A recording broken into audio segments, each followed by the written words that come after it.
Hello everyone, I am Luzmila Perez and today we'll be learning about Erik Erikson and his theory about psychosocial development. Erik Erikson was a psychologist who developed one of the most influential theories of development. Erikson theory centered on psychosocial development. Erikson created the word psychosocial, psychological from mind and social from relationships. Erikson believed that this principle is inevitable when it comes to genetics, also shaping human development. He also referred to his theory as epigenesis, meaning evolution and genetics. Erikson explained the word epigenesis, epi, above, in time, and in connection with Genesis. Genesis meaning nature of all development. This principle suggests that people grow in a sequence uh, that occur over time and in the context of a large community. Erikson believed that personality and the way we behave was influenced by nurture and experience. Erikson believed that personality develops in a series of stages. These stages describe the impact of social experiences across a lifespan. Let's take a look at those stages. During the first stage, children develop trust when caregivers give them affection, and a lack of care can lead to mistrust. The second stage takes place during early childhood when children develop more personal control and independence. The third stage takes place during the preschool years. Children develop social interactions. The fourth stage, industry versus inferiority, takes place during the ages of 5 through 11, where children develop a sense of pride in their accomplishments and abilities. The fifth stage, identity versus confusion, takes place during the turbulent teenage years. Teenagers develop a sense of identity that will influence behavior for the rest of their lives. The sixth stage, intimacy versus isolation, covers the period of early adulthood, where people are exploring personal relationships.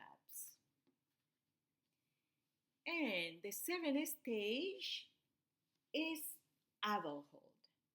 Those who thrive during this stage will feel that they are contributing to the world and being active to the community. And those who fail, they will feel unproductive and disconnected with the community. Finally, we have the final stage that takes place during old age when people reflect about their life and conclude they are happy or unhappy. Erikson believed that in each stage people experience conflict or crisis, meaning internal emotional conflict, which serves as the turning point for develop a psychological quality. The outcome of each stage can result in either failure to develop the quality or successfully deal with the conflict and gain psychological strength for the rest of the life. Here we'll review the stages and we'll go a little bit deeper into them. During the infancy, conflict is trust versus mistrust. The important event that is going on in that time is feeding, and the positive outcome is hope. Then we'll go to early childhood. The conflict in those times are autonomy versus shame, the important event that is going on in that time is toilet training. The positive outcome will. In the preschool years, the conflict is initiative versus guilt, the important event, exploration, and the positive outcome purpose. The school age, the conflict, industry versus inferiority, important event, school life, outcome, confidence. Adolescence, the conflict in these difficult years are identity versus role confusion, and important event, social relationships, positive outcome, fidelity. Young adulthood, intimacy versus isolation, important event, relationships, outcome, love.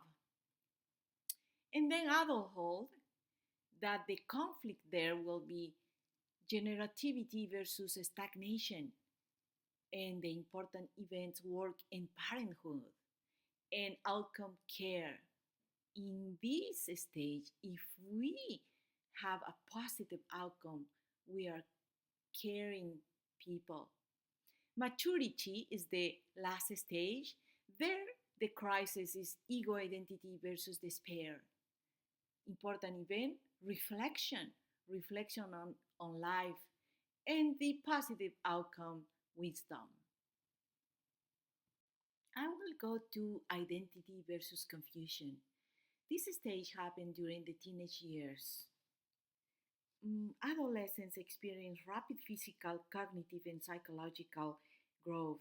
These affect how they feel, how they think, and how the decisions are made and interact with the world around them. In this stage, according to Erikson, a person develops a sense of personal identity, which will continue to influence behavior and development for the rest of this person's life. Identity is important because it's who we are. That will determine our behavior according to Erikson. Erikson believed in the evolve of the ego identity, in other words, the conscious, which develops through social interaction. The outcome of this stage is fidelity.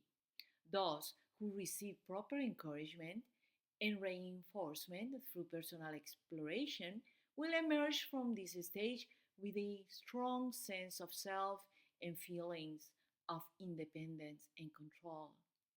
Those who remain unsure of their beliefs and desires will feel insecure and confused about themselves and the life. Is Erikson theory important for education? I believe yes. According to Erikson theory, personality is formed by nurturing and experience.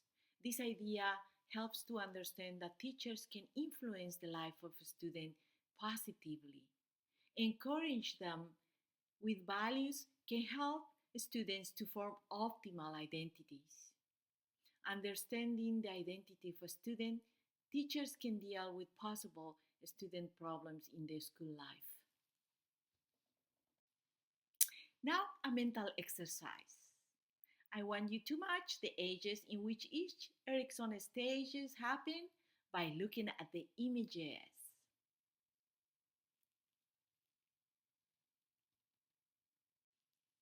And finally, what are your thoughts about Erikson theory?